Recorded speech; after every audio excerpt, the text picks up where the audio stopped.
The Manchester United players all look happy and all working hard together, playing as a team, fighting on the pitch. But what did Ten Hag do to get this big change from the Brentford loss? What did he say? And how did he change their mentality? How did he gain the players' respect? We know Ten Hag's put down some strict rules, saying he'll exile players if he finds out they're doing dressing room leak, and punishing players he doesn't think are trying hard enough in training or on the pitch. So we're going to discuss the 5 things Ten Hag did to completely change the mentality and the mood in the Man United dressing room. So Manchester United are 5th in the Premier League, going from 2 awful losses in a row to 3 hard-fought wins. What has Ten Hag done? All of a sudden the Man United players are smiling, they're happy, but on the pitch they're fighting. There's this new United side ever since Brentford where they're running, they're trying the hard for each other, they're fighting. Every single player is coming off that pitch with at least a 6 or 7 out of 10, having done their part, playing like a team. They're all happy. You've got Lissandro Martinez saying what a pleasure it is to play by your side to Varane on Instagram.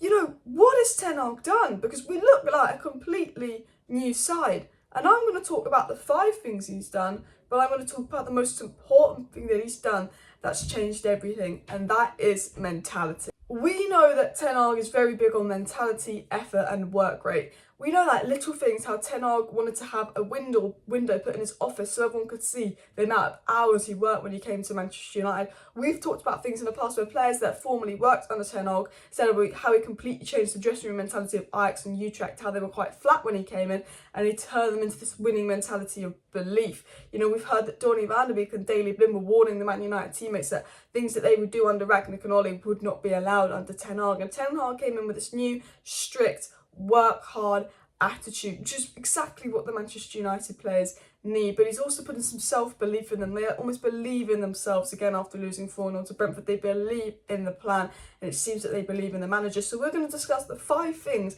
Erik Ten Hag did after Brentford that completely kind of changed the mentality of the Manchester United squad. Because this from Ten Hag, this isn't even coaching yet. You know, it is a bit of coaching. Of course it is coaching. You can see his systems being implemented. I mean, the play that we played yesterday was some really good players.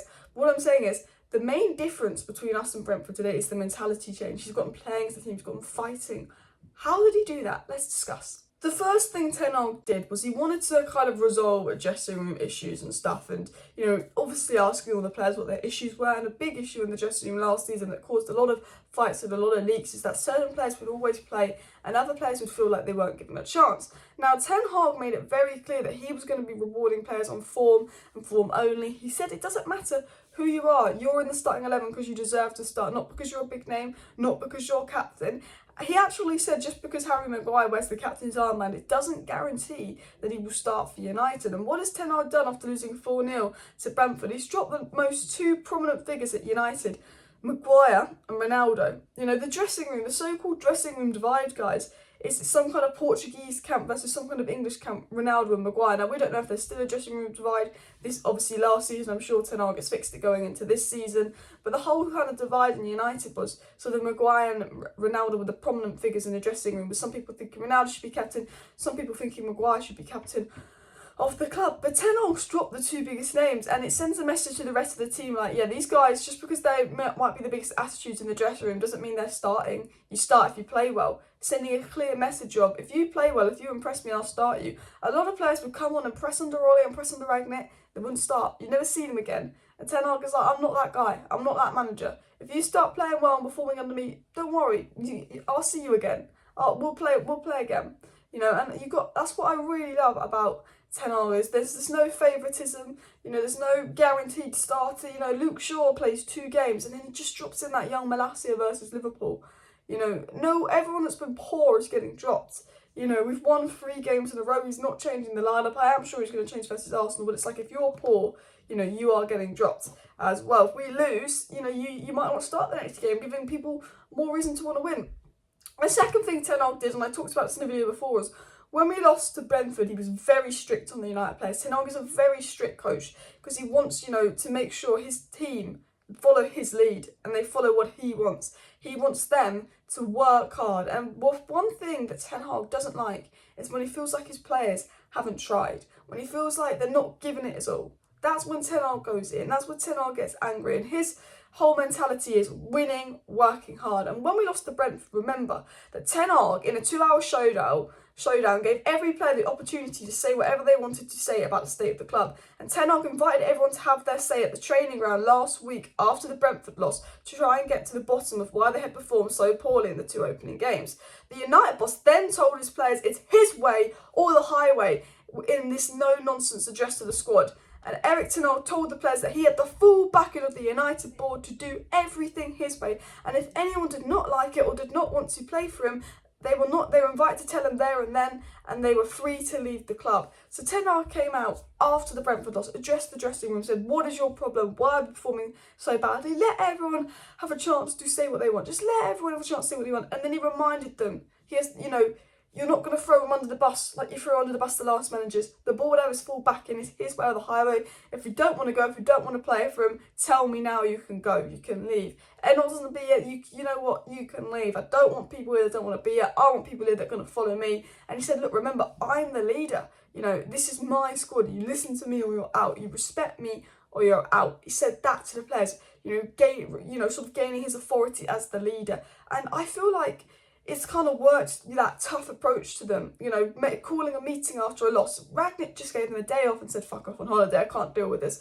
Ten Hag was like, no, I'm getting to the bottom of this problem. He's called a meeting, he spoke to everyone, he was strict on them and said, this is what happens when you lose. I call a meeting with you, I get angry at you, I want to know what the problem is, I want to solve the problem, and I want you to remember, I am the manager. And you have to respect Ten Hag massively for that as well. The third thing he did that I think also had a massive impact, and I think this is what had the biggest impact on the mentality of the dressing room, and I think this is probably what changed it, is the punishments for losing. He's punishing players in training if he thinks they're not working hard enough, if they're doing things wrong. Remember, we saw the videos and clips of the press-ups that Ten Hag was doing in training, but he also, when we lost to Brentford, he said, we ran 13.8 kilometres less than Brentford. That is unacceptable. And he made every Manchester United player run 13.8 kilometres in 31-degree heat that day. But not only did Ten Hag make every Manchester United player run 13.8 kilometres, he ran the 13.8 kilometres with them as well. He said, you're not to blame as well. I got my tactics wrong. I am to take some blame. And Ten Hag did the run with them. And reportedly, this gained respect of the United players. This little thing just got the United players behind him. There was already a few leaks coming out. There was already a bit of media turning on Ten Hag, and I thought, surely 2 losses, it's not going to get stale towards Ten Hag already. But the players went, oh my God, the boss is even saying like he was part of the reason we lost and is doing the run with us. Because he's saying, look, it's a team game. If you lose a game, everyone has a part to play. It's not one individual, everyone's part to play. He said, I have a part to play in the loss, so I'm going to do this punishment with you, which, the Man United teammates gained so much respect for him to doing that. But also, it's the example he sets. What happened when we had those big losses last season with the leaks? One of the reasons the leaks were coming out is because some players were blaming certain individual players. No one on the pitch, when we'd lose 5-0, 4-0, get battered, would take any responsibility. No one was like, no, they were like, oh yeah, this player's got to do better, or this player's got to do better. No one was saying, oh, that I've got to do better, or it's the team's got to do better. There was very few players taking responsibility. Only David De Gea and I think McTominay took individual responsibility for a loss. A lot of players were just blaming each other, and there was a lot of squabbles and fights after we'd lose 4-0 because they said, it's Maguire's fault, it's Ronaldo's fault, it's this player's fault, it's this player's fault. And Ten Hag was like, well, it's my fault as well. I'm doing the 13.8 kilometre run, reminding them it's a team game. It was his fault as well. And I think that was a massive thing because the way, and I did a video on this, the way the players looked at Ten Hag after that is they gain respect for their manager. A big thing about a manager is actually having the players respect and trust, and doing that, if he did a Ragnick and just slagged off the players and said they were shit and punished them and was horrible to them, they would probably be like, oh, I don't like this man. But the fact that he did it as well and said, look, well, it's my fault we lost as well, blah, blah, blah, blah. The players have gained a bit of respect for Ten Hag. And when the players have respect for the manager, they ultimately perform better on the pitch. And you can see that. And obviously, a lot of it is, we're going to get into the fourth point, is changing the dressing room dynamic, which Ten Hag has done and, got them all together in the dressing room. But another bit of it is they're playing for their manager, they're working hard. Because on the pitch, again, Liverpool, brilliant. Southampton was okay, Leicester was okay. But what we noticed about that game is there was a defensive masterclass in all of those games, defending so well together, off the ball, working hard as a unit, fighting for each other, happy. Look at the passion of Delo when he wins the tackle. That is what you want from United players, and Ten Hag has brought that out. Ten Hag also did something that I thought was massive, was he actually believes in his players. He talks about them positively. Whenever he's asked about a player, Maguire's under a lot of stick, he believes in Maguire. He says, oh, there's a good player in there. Not saying, oh, I need, going in on players, which I think is good. But the fourth thing that Ten Hag really did, which I think had a big impact, is bringing in players that have warrior mentalities into the dressing room. It was clear, and Ten Hag said this at the beginning, there was a lack of mentalities in the Manchester United dressing room, a lack of leaders, a lack of, proper leaders. There's Ronaldo, but he's brought in Martinez and Casemiro. And look, you can just see Martinez on the pitch. He gets stuck in. He is here to fight. He is here to try. Martinez is a warrior and Casemiro is a warrior. And he's brought in two players with warrior mentalities. And when the dressing room was low, when the dressing room was lacking self-belief, and when the dressing room was lacking a lot of players that kind of gave up, didn't try, look really low on confidence, when you have those warrior figures like Ronaldo, your Casemiros, and even your Martinez, who isn't got the trophies of Ronaldo and Casemiro, but you can tell by the way he plays on the pitch, the fighters, it really rubs off on the rest of the team. All of a sudden, he's brought in some players, but these players he's brought in are fighters. Anthony's a fighter as well. Fighters, warriors. You've got your leaders in Ronaldo and Casemiro. You've got your fighters in Anthony, Malacia and Martinez. And it's really rubs off on the team. And Ten Hag is making sure the players he's brought in are the right kind of players. He's always talked about the right kind of players, not just the profile, but the attitude, which has made a big impact on the dressing room. And the fifth and final thing that Ten Hag's done, I think that's really had an impact on United, is he's sort of stopping the dressing room divides and cliques. We know that last season there was kind of an English clique versus a Portuguese-speaking clique. Ten Hag is very much like on this all-togetherness. He's got these strict rules that you've got to go to team meals. If you're late for this, you're punished. Ten Hag's got all of these little things, and he's kind of trying to build a togetherness in the squad. It was very obvious that two sides of the squad didn't like each other, and Ten Hag is very clear, put that behind you. That is last season, this is Manchester United. And look, obviously it's early days, but we can see a mentality change on the pitch. We can see a body language change on the pitch with all the United players.